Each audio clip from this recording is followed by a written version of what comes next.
Good morning students. BJM classes में आपका हार्दिक स्वागत है। आज हम पढ़ने जा रहे हैं लोक संत संप्रदाय। तो पहले तो मैं ये बता दूं कि जो भी हम पढ़ रहे हैं यह जानकारी हमारी सफिशिएंट है। मतलब हम शॉर्ट एंड स्वीट फॉर्म में पढ़ेंगे, आपकी भी समय की बचत हो और आपके पास में कम समय में ज़्यादा से ज़्यादा जानकारी प्राप्त हो। तो चलिए पहले पढ़ते हैं चोखा मेला के बारे में। चोखा मेला ये जाति से महार जाति के थे। चोखा मेला की पत्नी का नाम सोयराबाई जाना जाता है। चोखा मेला का संबंध महाराष्ट्र से है। इन पर संत नामदेव का प्रभाव रहा। चोखा मेला को भारत के वंचित वर्ग का प्रथम कवि भी माना जाता है। यह चीज याद रखना कि भारत के वंचित वर्ग का प्रथम कवि कौन है, चोखा मेला। दूसरा पढ़ते हैं मीराबाई। मीराबाई का जन्म 16वीं सदी में मेड़ता में हुआ। इनके पिता का नाम रतन सिंह था। मीरा का विवाह महाराणा सांगा, जो संग्राम सिंह के नाम से भी जाने जाते हैं, इनके बड़े बेटे थे भोजराज। भोजराज के साथ में मीराबाई का विवाह हुआ। विवाह के 7 वर्ष बाद ही भोजराज का निधन हो गया। द्वारिका में श्री कृष्ण की भक्ति में रणछोड़ के मंदिर के आगे ये जो मूर्ति है, रणछोड़दास जी की जो मूर्ति है, उनके आगे नृत्य करती हुई उसमें समा गई। मीरा की भक्ति का जो मूल आधार था भाव और श्रद्धा थी। और तीसरा संत आ जाता है संत पीपा। संत पीपा के जन्म की बात करें तो गागरोन दुर्ग में इनका जन्म होता है। शुरुआत से ही ये एक शासक रहे, मगर बाद में इनका जब मन विरक्त हो गया तो इन्होंने गुरु से दीक्षा लेकर संत बन गए। ठीक है, तो इनकी जो पत्नी है वो सीता सहचरी है, निर्गुण भक्ति के समर्थक थे और इनके गुरु हैं रामानंद जी। दिल्ली के फिरोज जो तुगलक है उसको हराया था, उनके साथ में इनका युद्ध हुआ था। संत पीपा की छतरी की बात करें तो गागरोन दुर्ग झालावाड़ में है। और अगर संत पीपा की गुफा की बात करें तो टोडा ग्राम टोंक में है। और वहीं मंदिर की बात करें तो समदड़ी बाड़मेर में इनका मंदिर मिलता है। ठीक है, अब इसके बाद में बात करते हैं हम संत रामचरण।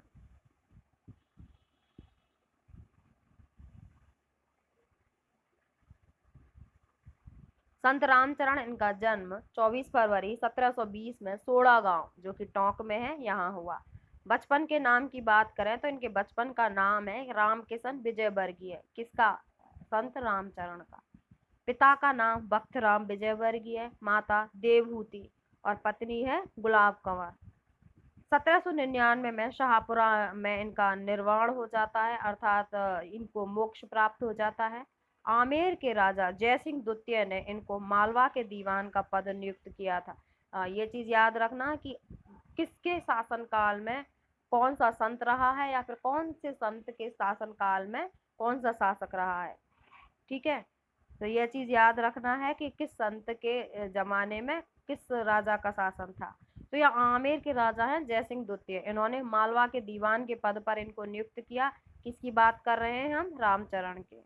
रामस्नेही संप्रदाय के संस्थापक माने जाते हैं। निर्गुण पंथ के समर्थक थे। शाहपुरा में दांतड़ा गांव में कृपाराम जी के संपर्क में आए और उनको इन्होंने गुरु बना लिया। भीलवाड़ा में मियाँ चंद की पहाड़ी पर इन्होंने तपस्या की। और जो इनका ग्रंथ है रामस्नेही संप्रदायों का, वो है अभिनव बाड़ी, जिसको अवैध बाड़ी भी कहा जाता है। अवैध, अवैध नहीं। शाहपुरा के प्रसिद्ध रामद्वारा का निर्माण वहां के शासक अमर सिंह व उसके भाई छत्र सिंह के सहयोग से हुआ। राजस्थान में रामस्नेही संप्रदाय के 4 प्रमुख केंद्र हैं। तो ये चीज याद रखना, चारों के चारों जो केंद्र हैं वो याद रखना बहुत जरूरी है। तो पहला तो है शाहपुरा, भीलवाड़ा में किसका है? रामचरण जी का। दूसरा है रैण जो कि नागौर में है, और यह किसका है? दरियाव जी का। तीसरा है सिंगथल बीकानेर में हरिदास जी का, और चौथा है खेड़ापा जोधपुर में रामदास जी का। ठीक है, तो ये तो है आपके प्रमुख जो लोक संत हैं जो विशेष तौर पर जाने जाते हैं। ठीक है, उसके बाद में और अगला नाम आता है आचार्य भिक्षु का, जिनको भीखण जी भी कहते हैं। इनके जन्म की बात करें तो आचार्य भिक्षु का जन्म है मारवाड़ के कटालिया गांव में हुआ। लगभग 25 वर्ष की आयु में मग्रसिर या फिर मगसिर इनमें इन्होंने क्या किया, जैन आचार्य रघुनाथ जी के संप्रदाय में मुनि बन गए। केलवा जोधपुर में तेरे पंथ की स्थापना की। और इनका निधन 2 सितंबर 1803 में सीरियारी पाली में हो गया। अगले संत आते हैं आचार्य तुलसी। आचार्य तुलसी का जन्म लाडनू नागौर में होता है। इनके पिता का नाम झूमरमल खटेड़ और माता बदना जी। जैन धर्म के श्वेतांबर तेरा पंथ परंपरा के 9वें आचार्य थे। जो जैन धर्म की परंपरा है, आपको पता है जैन धर्म 2 भागों में विभाजित है, श्वेतांबर और दिगंबर। तो श्वेतांबर धारा के ये 9वें आचार्य हुआ करते थे। 11 वर्ष की आयु में अष्टमाचार्य कालूगणी से इन्होंने मुनि दीक्षा प्राप्त की। 1 मार्च 1949 को सरदार शहर चूरू में अणुव्रत आंदोलन चलाया। तो अणुव्रत आंदोलन कौन चलाता है? आचार्य तुलसी। इसमें 75 नियमों का वर्णन किया गया है। जो अणुव्रत आंदोलन है उसमें 75 नियम है। इस आंदोलन की तत्कालीन राष्ट्रपति राजेंद्र प्रसाद ने, जवाहरलाल नेहरू ने, जयप्रकाश नारायण ने प्रशंसा की है। ठीक है। अगले संत आ जाते हैं दादू दयाल। दादू दयाल का जन्म 1544 में अहमदाबाद में होता है। वास्तविक नाम महाबली। महाबली किसका नाम है? दादू दयाल का वास्तविक नाम। निर्गुण उपासना के समर्थक थे दादू जी। राजस्थान के नारायणा जयपुर में है, यहाँ पर रहे और यहीं पर 1603 में इनका निधन हो जाता है। ठीक है। उसके बाद में जो फतेहपुर सीकरी है, यहाँ पे इन्होंने अकबर से भेंट करी। दादू के 52 शिष्य थे, 52 शिष्य। प्रमुख शिष्यों की बात करें तो रज्जव, सुंदरदास, जनगोपाल। दादू दयाल को राजस्थान का कबीर भी कहा जाता है। दादू ने एक आंदोलन चलाया जो है निपख आंदोलन के नाम से जाना जाता है। दादू पंथ के प्रमुख संत हैं गरीबदास, संतदास, जगन्नाथ, माधोदास।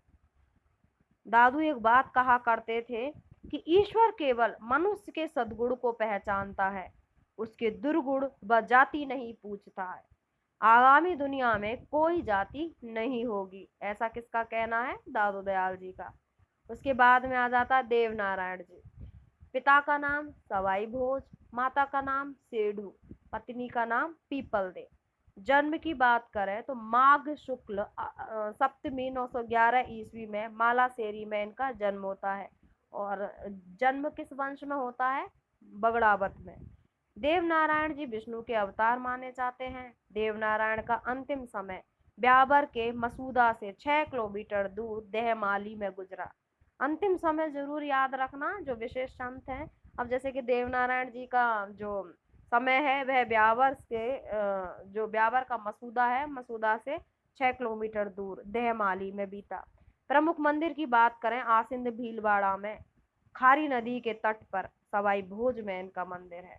और अन्य मंदिरों की बात करें तो अन्य मंदिर जोधपुरिया गांव नेवाई टोक में है। देव नारायण जी की फड़ वो सर्वाधिक लोकप्रिय और सबसे बड़ी फड़ है। इसमें 335 गीत हैं जिन्हें गुर्जर गोपों के द्वारा गाया जाता है। कुछ मुस्लिम संत हैं, उनके बारे में भी पढ़ लेते हैं। मुस्लिम संत में ख्वाजा मोइनुद्दीन चिश्ती 1192 में जब पृथ्वीराज और मोहम्मद गौरी के बीच में युद्ध होता है, दूसरा पानीपत तराइन का दूसरा युद्ध। तो आपको पता होगा तराइन का प्रथम युद्ध कब होता है? 1191 ईस्वी में। किसके बीच में? पृथ्वीराज तृतीय के बीच में और मोहम्मद गौरी के बीच में। उस दौरान मोहम्मद गौरी हार के भाग जाता है और फिर वापस 1192 ईस्वी में आता है। तो जब मोहम्मद गौरी 1192 में तराइन के द्वितीय युद्ध को लीड करने के लिए आता है तो उसके साथ ये ख्वाजा मोइनुद्दीन चिश्ती भी आते हैं। भारत में चिश्ती सिलसिले के संस्थापक कहे जाते हैं ख्वाजा मोइनुद्दीन चिश्ती। इनकी जो दरगाह है वो अजमेर में है और इनको अजमेर शरीफ के नाम से भी जानते हैं। इन्हें ख्वाजा साहब, गरीब नवाज इत्यादि के नाम से भी जानते हैं। दक्षिण भारत में चिश्ती सिलसिले का प्रमुख केंद्र गुलबर्गा है जो कि कर्नाटक में है। दूसरे मुस्लिम पीर है हजरत निजामुद्दीन औलिया। इनकी उपाधि है महबूब ए इलाही अर्थात ईश्वर का प्रेमी। जो अमीर खुसरो है, अमीर खुसरो का जिक्र तो तुम लोगों ने काफी अच्छे से पढ़ा होगा या सुना होगा। अमीर खुसरो के जो गुरु थे वो हजरत निजामुद्दीन औलिया ही हुआ करते थे। और जो अमीर खुसरो हैं इनको तूतिए हिंद भी कहते हैं, अर्थात भारत का नेता। निजामुद्दीन औलिया की जो दरगाह है वह दिल्ली में है, और निजामुद्दीन औलिया औलिया संप्रदाय के प्रवर्तक भी माने जाते हैं। भारत में सूफी मत के 4 संप्रदायों का महत्व रहा है। वो कौन से? एक तो चिश्ती संप्रदाय जो ख्वाजा मुइनुद्दीन चिश्ती के द्वारा चलाया गया, कादरी संप्रदाय जो मोहम्मद गौस बाला पीर के द्वारा चलाया गया, सुहरावर्दी संप्रदाय जो शेख बहाउद्दीन जकारिया के द्वारा चलाया गया, और चौथा है नक्शबंदी जो कि ख्वाज वकी बिल्लाह की के नेतृत्व में चलाया गया। शेख हमीमुद्दीन नागौरी का जन्म दिल्ली में हुआ और ख्वाजा फर्रुद्दीन मसूद की उपाधि बाबा फरीद है। ठीक है, ये हो गए आपके प्रमुख संत। नेक्स्ट क्लास में कुछ और टॉपिक देखेंगे, अभी के लिए इतना ही काफ़ी है। अगर आपको यह वीडियो और यह नॉलेज समझ में आती है तो प्लीज़ अपने दोस्तों के साथ लाइक करें, शेयर करें और सब्सक्राइब करें। Okay, thank you.